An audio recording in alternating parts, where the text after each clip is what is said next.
Oh my goodness. You've all gone mad. Love your work. Greetings, everyone. Polly's ready, aren't you, Paul? Hi, everyone. Hello, Craig. You win today. David is here. Zach and Jack. G'day, g'day. How lovely to be back in the chair. Missed you last week. And now, who made the cocktail? Who made the Mexican version? I have to show you this masterpiece. It's just wonderful. So I've deconstructed mine a little bit, but look at this. Look at that. Hey, prawns. We've got avocado and cucumber and tomato on top and all that juicy, spicy goodness. That is the chili that I did not put into it because the juice was spicy enough with the Tabasco sauce. And that's the juice without any fish or scallops in it so that I can see how that goes with the Pinot Gris in case I can't manage the actual prawn cocktail on screen. Because I looked at it and went, that looks beautiful, but how the hell am I going to eat this on screen? Anyway, that's a problem for some minutes hence. In the meantime, hello, Kay. How you going? Frying your prawns. Good work. Hello, Emily and Kevin. I thought that you might be here with your Mexican food tonight. And in the end, when I was putting my marinade together, I realized that all of my mezcal is at home and not here, which was very sad. But I thought probably leaving the mezcal out might help it to go better with this Pinot Gris 2021. So that was my decision. I'll be interested to hear what other people did. Fiona didn't get around to getting some nice prawns, so I've gone with Korean fried hot wings. Beautiful. Excellent. I think that will also do a really good job. Hello, Jeff and Sue. Hello, Shell and Andrew. Made vegan tacos with a variety of habanero forward hot sauces at the ready. I had no doubt that you would have all of your hot sauces sorted, Shell. Before I open this, does anyone know what this little dude is? A little quiz for you. Mum and Dad didn't. They were given to us by a friend. And I'll give you a clue. They're super hot. All right, let's get this sucker open. So the other thing about this wine, as I said 2 weeks ago, and also whenever on an email, this wine's been to Queensland and back. Now, I'm hoping that it's going to look delicious, and I was told by our Queensland distributors that it was kept refrigerated at all times. So we will talk about what heat and travel and time will do to wine, and we'll talk about why a wine that has been in a good cellar and never moved all its life is going to have a much longer possibility of aging and stay much fresher for longer than a wine that moves around and gets jiggled and juggled. So we'll talk about that, but I'm going to taste the wine first just to make sure that it's okay. And we're also, I think this is the most challenging wine and food match that we've done for a while at least. I can't remember if we've done anything much more challenging. This is the 2021 Pinot Gris, by the way. We are not making the, it's not a Reaper or a Ghost chili, but close. I've actually forgotten what it's called now. That was good show and tell, wasn't it? I think it's a Scotch bonnet. I think Fee's correct. It's not a Carolina Reaper. I think it's a Scotch bonnet. It's the heat just below. It is a red bonnet. It's not a ghost pepper. Well done, Craig. Your chili guess has got sense. Wow, Scotch bonnet, correct. Well done, team. Very hot. And I decided to be sensible and not put it in my recipe. But I've been using these just a couple of slices at a time in my stir fries and various things over the last few weeks. Delicious flavour, just incredibly spicy, quite fruity. So yeah, I'm still learning about chilies, and you read from the experts. They go, these ones have a real kind of pineapple-y kind of a taste to them, and you taste it, it just tastes really, really hot. So it's very hard to get to the actual what it tastes of past the searing heat on your tongue. But yes, you've got to be careful chopping these up as well, where you put your fingers afterwards. This is not going to be censored. In fact, I probably can be censored.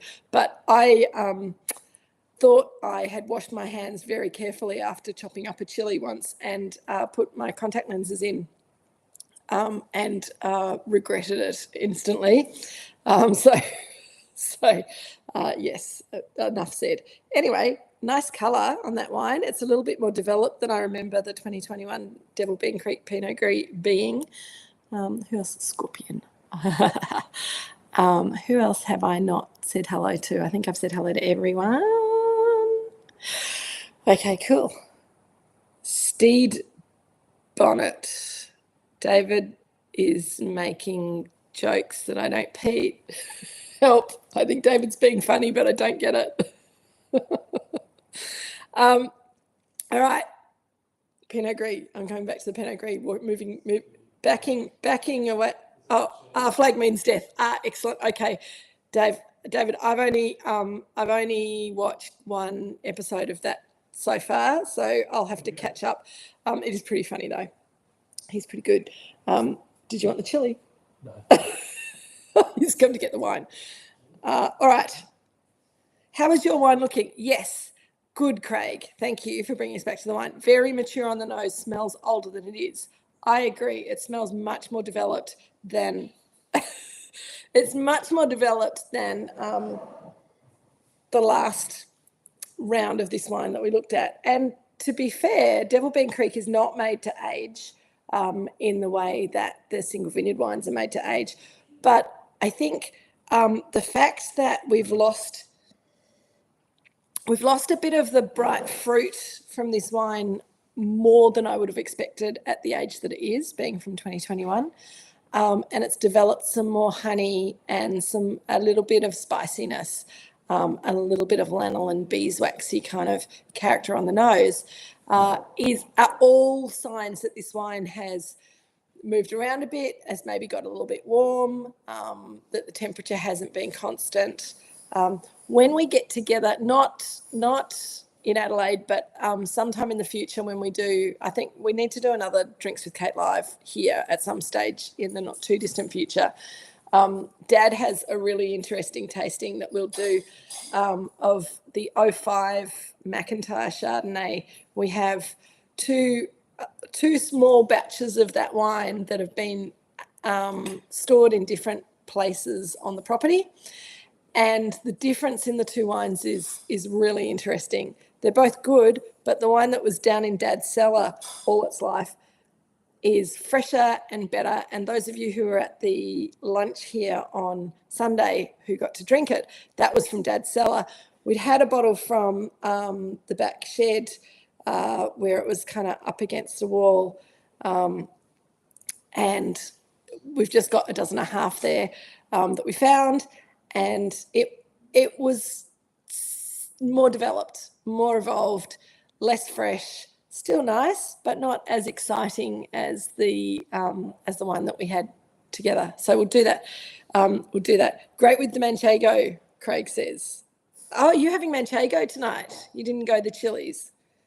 What else has Joan put on for you guys to eat? I'm always fascinated with Joan's menu. It's always fabulous. There is a cheesiness to this wine, which I think would go well with a cheese platter. So if you did go with cheese rather than going the whole spicy prawn thing, then I think that could work. All right. Kay has prawn cocktail with a dash of sweet chili sauce in the cocktail sauce, and the wine is ace with it. I thought it would be, Kay. Thank you.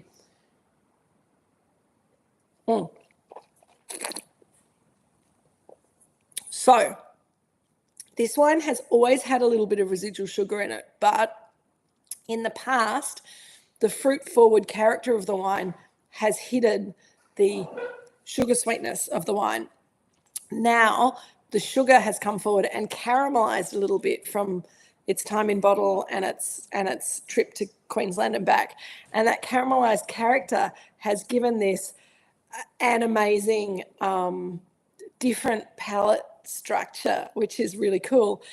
And it needs, I agree, David, it needs some spicy food. So if you're eating spicy food, and I want to know who had a go at the prawn cocktail, I'm going to have a go with my spicy tomato juice first, because I'm just a little bit nervous about my prawns. So I will give them a go in a minute, but let's do this first.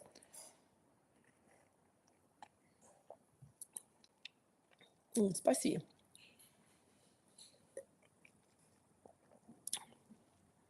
Yeah, really interesting. So this, for any of you who've made this recipe, the marinade sauce is basically tomato juice with orange juice and lime juice in it, a bit of grenadine syrup, Tabasco, Worcester sauce, salt and pepper. So lots of big flavours, all sort of balancing each other in a really interesting way. And I think they're all the things that I find really difficult to match to wine. As I said in my email on Tuesday, I think these flavours to me cry out for beer or a margarita or a mezcalita or something like that. And I think matching these flavours to wine is really fun. So I think just the juice on its own, the tomato and the citrus juice and probably the grenadine kind of almost overwhelms the wine completely. The spice is very nice with the fruitiness of the wine. But the wine becomes just there's a little bit of tinned pear juice character coming through. There's a little bit of the alcohol reacting with the chili and just increasing that burn a bit. But yes, on its own, that tomato juice just kills the wine. Let me try it with the prawn though, because I think the prawn meat is going to really add to the experience, hopefully, and bring in some meatiness that will help the wine. So,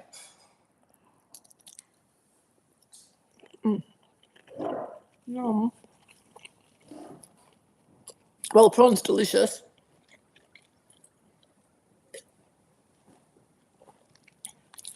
And it, again, you've got the spice and the tomato.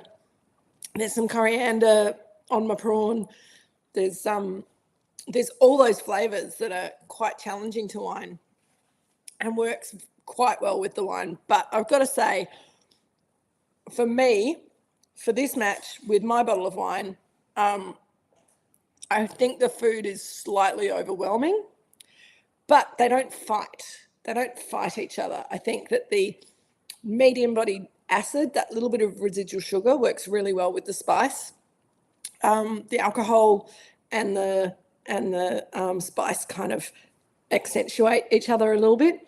But I think it works quite well. Fiona's saying that the wings have soy, garlic, chili with sweet, sour notes works well. Yeah, I think that's right. The sweet and sour can work well. Once you get that umami of the tomato in there, it does make it a bit more difficult. I'm going to have a little bit of the ceviche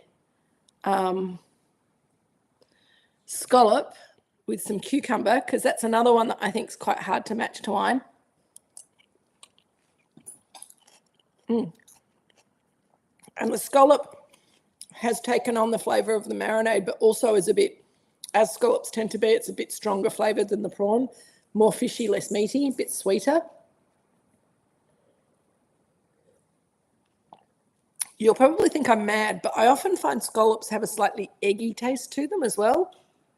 There's something about the flavour of a scallop, particularly when it's been cured in citrus juice in that ceviche style, that reminds me of a soft egg yolk.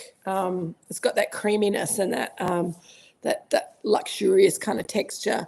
and it's slightly, but then that slightly eggy kind of flavour. And for me, that works really, really well with the wine. Coriander and wine is really difficult. This does cope with the coriander very, very well. I agree, Fiona.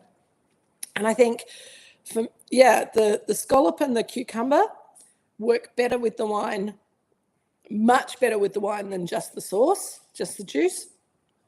The prawn is somewhere in between. I haven't found any avocado yet, because I think avocado is also hard to match to wine. I found avocado and wine don't really work very nicely together often. Kay is saying, I find lightly fried scallops with a great Riesling is a good match. Yes, I agree. Emily made the cocktail. I think it works great, but Kevin thinks it works great, but Emily finds it overpowers the wine a bit. Emily finds the dish quite spicy, where Kevin finds it not too spicy. I agree. I think with that much Tabasco sauce in the juice, it's quite spicy. I don't know, Kevin and Emily, if you put an extra chili in, which I didn't do, and I find it quite spicy. I like quite spicy, but it does make it a bit more of a challenge to match to wine.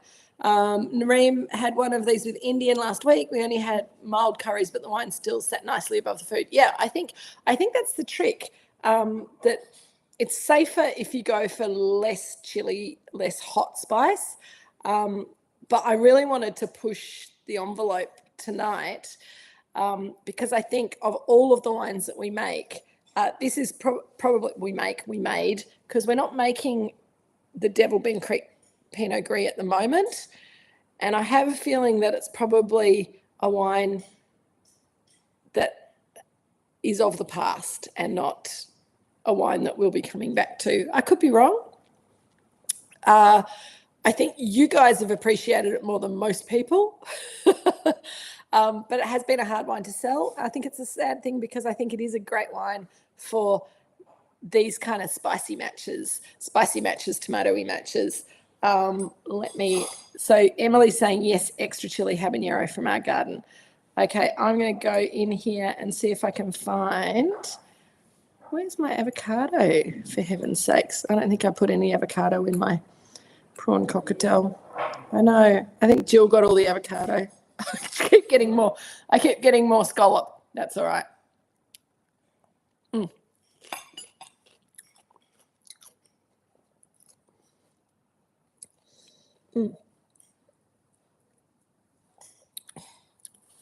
Cucumber's another weird one, because I love cucumber, but it's really hard to match to wine if it's. Our mum came into the kitchen this afternoon after I'd made it, and she went, "Oh, that cucumber smells delicious," and it just perfumed the whole room, didn't it, Mum? And it's got this lovely freshness. And I always think, I used to always think of cucumber as being quite a watery, nondescript vegetable, but it's got this kind of sweet, bitter kind of character to it. It's got this incredible lift to the perfume of it that is very refreshing and very appealing. And I think that goes really well with this wine as well. So, it's pretty crazy. Fiona, love spicy food, and the good matches are few and far between. I agree, Fiona. I'm sorry that we're not making it anymore. Gin goes better with cucumber, says Jackie. Yes, true. Gin does go very well with cucumber. Don't really do Gewürz, says Fiona, but maybe she hasn't had the right one. Well, maybe we can have a little play with that sometime in the not too distant future. Craig says Semillon goes well with pickled cucumber. Yeah, so that's the other thing about cucumber. It changes completely from fresh to pickled, and when you pickle it, particularly if it's a dill pickle with some spices in there, it takes on some really different flavors that can have a sweet and sour note to it, which can work really well with something like a Semillon. Whereas fresh cucumber, I think, needs a little bit more perfume in the wine. So, thanks, Pete. The problem with a wine like this that has lost a lot of its fruitiness and is slightly overwhelmed by the food is that it does slip down a little bit too quickly, because you're not really, the tendency is to use it to slake the spiciness in the food rather than to look for the joy in the wine. And sometimes I think with a wine like this, the joy is how it counterbalances the food rather than it being a wine that you want to sit and drink it by itself and kind of revel in its complexity, because it's not particularly complex anymore. It never really was a particularly complex wine. It used to be fruitier.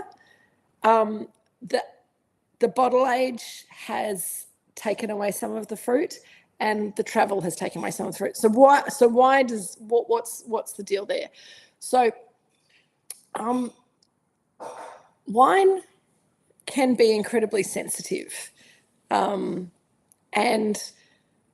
we expect a lot from our wine when we go, particularly when we go visiting cellar doors on holiday, and we go around tasting and we buy some wine and we put it in the boot of the car and we drive around. And the car, often it's in the summer holidays because that's a nice time to go on holiday. So the wine in the boot of the car gets hot. It's not like putting milk in the back of the car or unpasteurized beer in the back of the car. So there are certain beers out there that have on the carton that says treat like milk. Needs to be kept cool at all times and needs to be refrigerated as much as possible and needs to be drunk fresh. Wine has more. Wine is more robust than that. It's able to deal with a little bit of heat, a little bit of difficulty in life. But the more you let the wine get warm when you bought it, when it's young, or jiggle it around or move it from place to place, the more you just kind of chip away at the freshness of it and the fruitiness of it. And so I have said to a lot of people, and often over summer, our cellar door will say to our customers who come in and say, oh, we'd like to buy some wine, and we've got the car out there and we'll stick it in the car. If it's a hot day, then one of the things that we've started doing is to say, well, if you've got a bit of driving to do, or if you're not going straight home, would you like us to deliver that next week? Because the less time the wine spends in the boot of the car and the more time the wine spends in a nice, ideally a beautiful temperature controlled cellar, whether it's temperature controlled by being underground or cut into a hillside, whether it's temperature controlled because you've got a really whiz-bang system in place that cools the air and humidifies the air, because we don't want the wine to be in a dry environment either.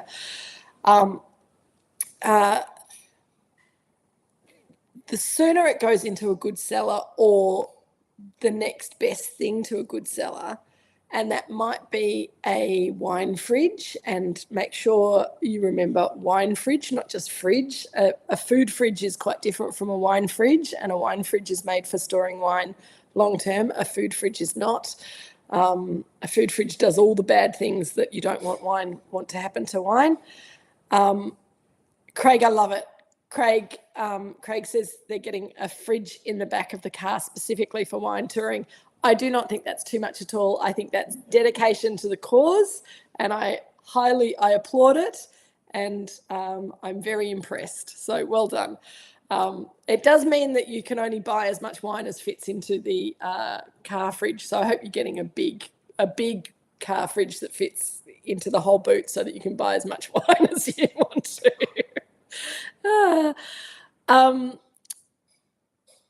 Fiona, I'll answer that question in a minute. I think I didn't quite finish my point, but now I've lost track because Craig distracted me, which is always lovely. No, I can't remember. I'll come back to it. Karen drinks the overflow. Good work, Karen.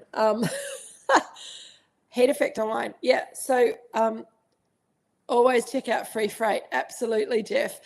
So if you're traveling around and you're buying wine and you can get the winery to deliver the wine for free, or even if you have to pay $20 for a wine delivery interstate, something like that, then it's a really good idea. And say to them, can you wait till it cools down to send it? Like, we don't mind if we don't get it for a couple of weeks, but don't send it in a heat wave.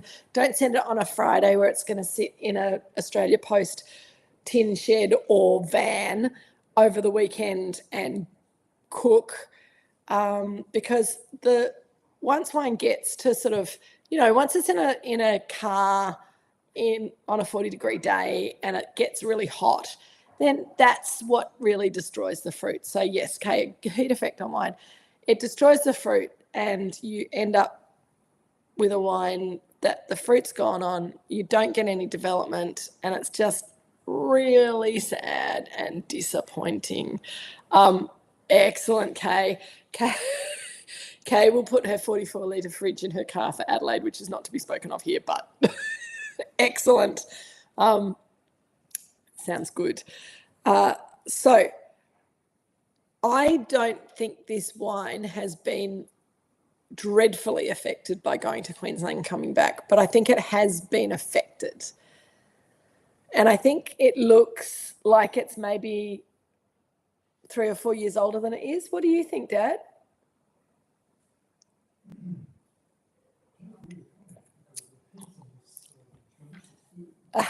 Dad's eaten all his prawn cocktail, and he said he can't comment because the heat in the food is hiding anything that might be a problem in the wine.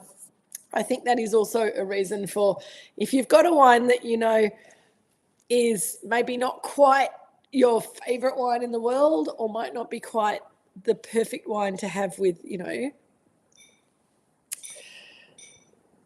a beautiful piece of cheese or a beautiful French dish, some spicy food with a wine like this, it's got a little, as I said, there's some residual sugar there still, there's some nice structure there still, there's a nice amount of fruit.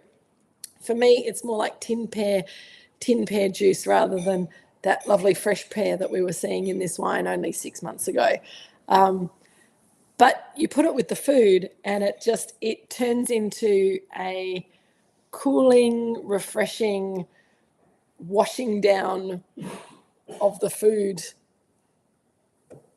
thing, rather than being the thing that we're most focused on.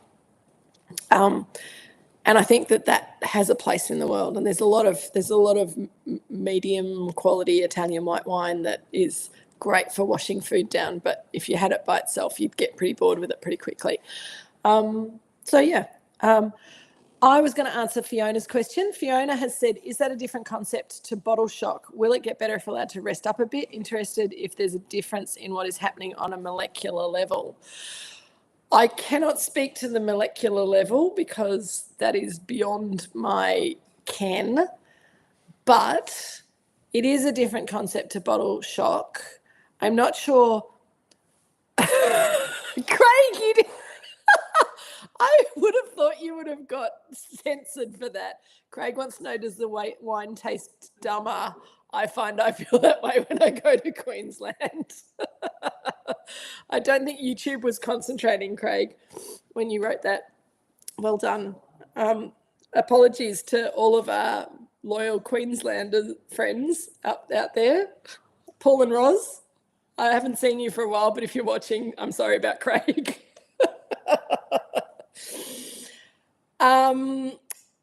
So Fiona, bottle shock and the damage and heat damage are quite different. And I really don't understand the chemistry behind it. And I probably should get Jeremy or Dad or someone else to come and speak to you about that one of these days. Dad's like looking horrified and shaking his head wildly. So we won't ask Richard to try and explain this. It's a mysterious, winey, magical thing. So bottle shock is, as I understand it, bottle shock is about the displacement of gas in the wine and the wine going into a small container and needing to get used. This is my airy fairy arts degree explanation, by the way, the wine getting used to being in a pressurized space that it wasn't in before, and it takes a little while for it to just kind of get over the shock of being put into a bottle. It's a little bit like jet lag. There's probably some physics involved with pressure and gases and stuff, but I don't really understand it. Whereas heat actually degrades the wine in the way that heat degrades lots of things, and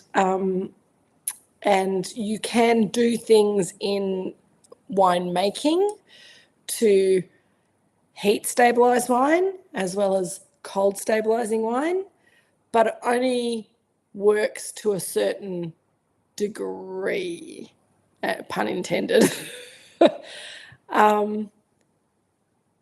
Jeff is saying it's a bit like transplant shock for plants. Yeah, nice, with bottle shock, transplant shock. Yeah, you put them into a new environment, they'd have to take a little while to get used to being where they are. This is assuming that wine is a living thing, and by the time it goes into a bottle, it shouldn't be a living thing. All the bacteria and yeast and everything should be well and truly dead. But wine is a mysterious creation that changes and behaves often like a living thing. So we will go with that, absolutely. Douse the wine in a bit of sea salt, you reckon, Fiona? I'm not sure. You can have sea salt in your wine if you like. I've got to say as well that this wine is opening up a little bit in the glass for me. It's still a little dumber than it was. And I think that the best thing to do, and this is one of those things, if you do happen to have a case of wine that maybe got a bit hot in the boot of the car and you're having regret, particularly if it's a semi-aromatic varietal or an aromatic varietal like Sauvignon Blanc or wash my mouth out, or Pinot Gris or Gewürztraminer or Riesling, then drinking it early and drinking it with something spicy can kind of, give it a meaning in life that it might not have if it's been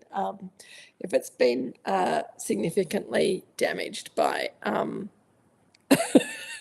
Oh my God, David, you're still going. Stop it. We have friends in Queensland. Excuse me. You'll be banned again, David. You're very wicked.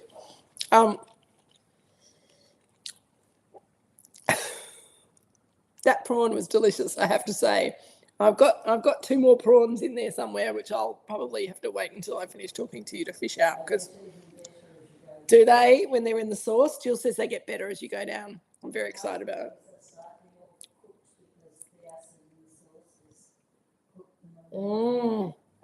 Jill said also because the prawns have been slightly cooked by the acid in the sauce. I pan-fried the prawns first, but pan-fried them just to cooked and then stuck them in the sauce. And the sauce, the acid in the tomato and the citrus in the sauce are doing that ceviche thing with them as well, which is pretty awesome. Okay. Kay is now into a whole meal pita with cheese and Vegemite. It works. You still hungry, Kay? Good work. Sonia, thank you. That's all right. Sonia's a Queenslander, agrees with David. Love it. No, I can't even remember what I was going to say now. I've lost it. While I gather my thoughts, I am going to say that next week we're having a break again. Craig wants to know, is the market for the estate Pinot Gris getting better or staying similar? And that's a really good question, Craig. So I will stop talking about next week to answer that question.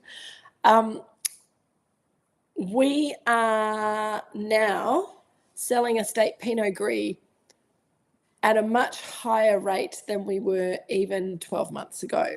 But certainly in the last 5 years, our estate Pinot Gris has had a blossoming of interest from both.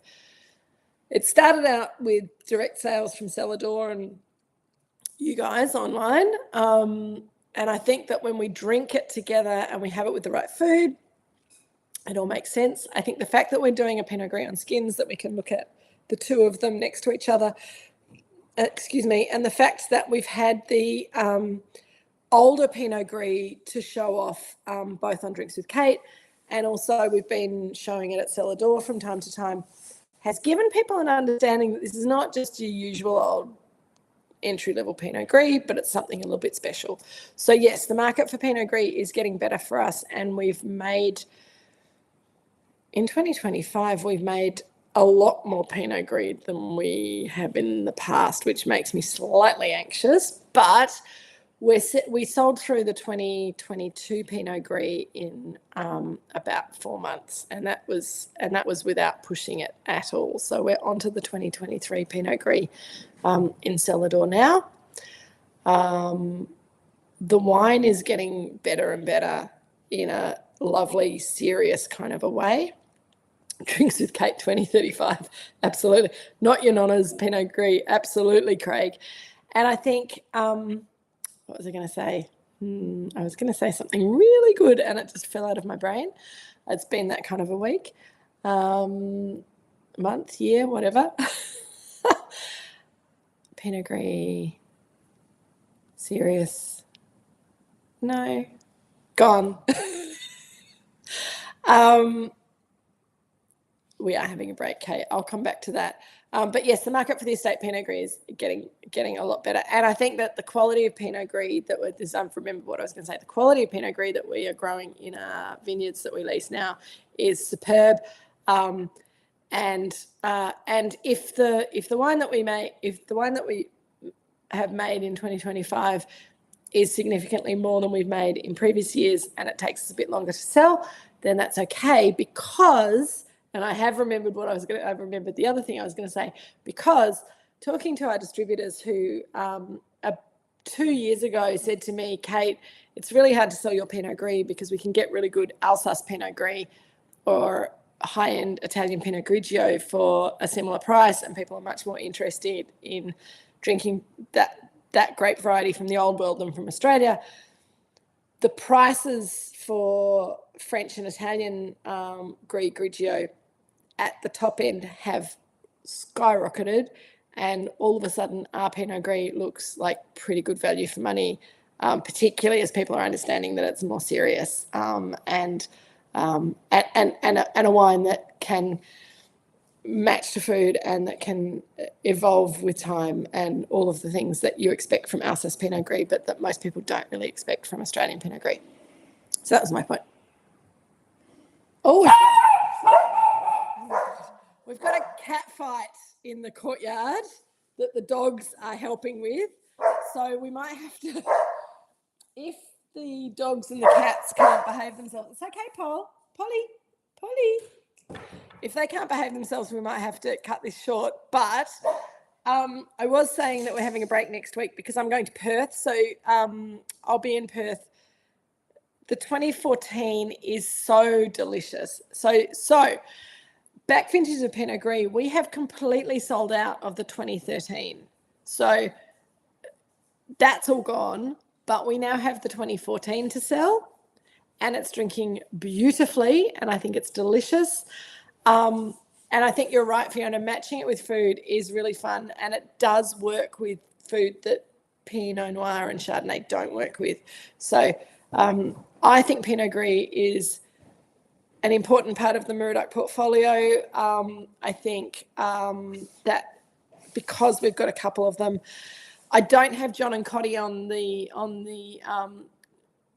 the chat tonight to say, well, what about a late vintage Pinot Gris? But Jeremy and I, hello Daisy. Daisy says hi. Polly's like, yeah, whatever. Polly is now curled up, being a good girl. Again, Daisy, sorry about that. I've just forgotten what I was saying again. I'm such a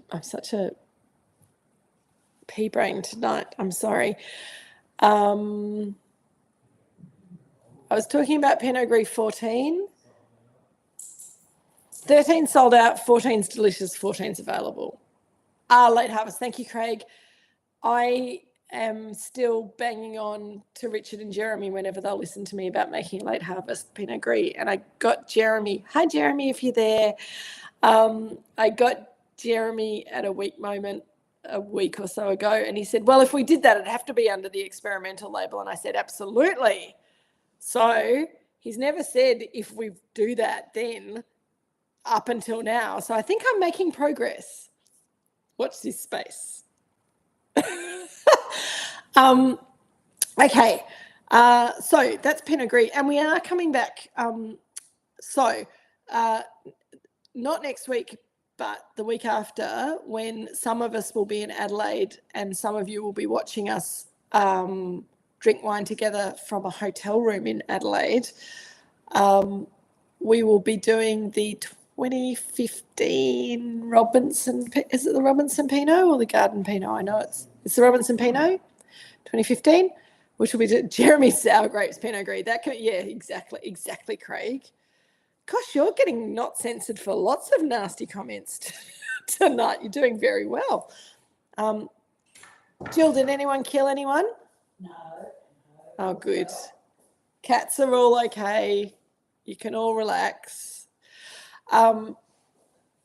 Next week I will be in Perth, and I was hoping that maybe I might be able to slip off into a corner at 4 o'clock Perth time, which is, I believe, 6 o'clock everybody else's time. Sorry, Perth people. Hi. I was hoping I might be able to slip that tasting in with you guys, but I've just got the program and I'll be doing an in-store tasting at a wine shop from 4 o'clock on Thursday. So we're definitely having a break next week. But if you have any friends who live in Perth that you would like to introduce to Moorooduc Estate wine, we are doing a wine dinner on Wednesday night next week, Wednesday the 14th of May at Mayfair Lane, which will be delightful. So if anyone wants to come and join me, or if you have anyone that you'd like to send along, please do. Otherwise, we'll have a break from each other next week, and then some of you will get a whole lot of special time with me from the following week, Thursday through to Monday night in Adelaide. And the rest of you will have to have a little bit of FOMO, or not at all, if you don't love Adelaide. Also, it's a little bit scary to think of us all in one spot together. But we will be doing Drinks with Kate in Adelaide. I've made the executive decision that I think we'll do it from my hotel room rather than trying to do it at the pub, because I think that might be really, really difficult. So I'll be in contact with those of you who are coming to Adelaide to make plans, and those of you who are not. David's invited Gina. Good work, thank you. She'd love to come. She can buy a whole table if she likes. $10,000 a head, absolutely. But I don't think I can talk to her, so would that be okay? Shell, super into hotel room shenanigans, touch of nostalgia from our youth, absolutely. So bags not sitting next to her, indeed, Fiona. She's certainly not coming to Adelaide with us because there's no space on the bus. I look forward to seeing some of you in real life and some of you on the screen in a fortnight's time. Have a lovely 2 weeks, everyone. Take care. I hope this wine, despite the fact that it's been to Queensland and back and has maybe lost some of its youthful charm, didn't disappoint, because I think that it still shows the signs of being an excellent wine that you wouldn't want to keep for much longer. You just want to drink it, and drink it with something spicy, drink it with something cheesy. Just drink it and enjoy it. If you would like to petition us to make Devil Bean Creek Pinot Gris again, by all means, send me an email and I'll send it on to Jeremy and Richard. But I think probably my conclusion is that this is a lovely wine, but the Estate Pinot Gris and the Pinot Gris on skins are where my heart lies. So we're going to go back to the Pinot Gris the week after Adelaide. In the meantime, it's been awesome. I think this wine is yum. I'm glad you like it too, Kay. And yeah, I'm going to stop saying and finish up now. see you later, guys. See some of you in Adelaide on Thursday week. If anyone's in Perth, please come and say hi on the Wednesday. Otherwise, I'll see you all when I see you. Love you lots. Take care. Cheers. Bye.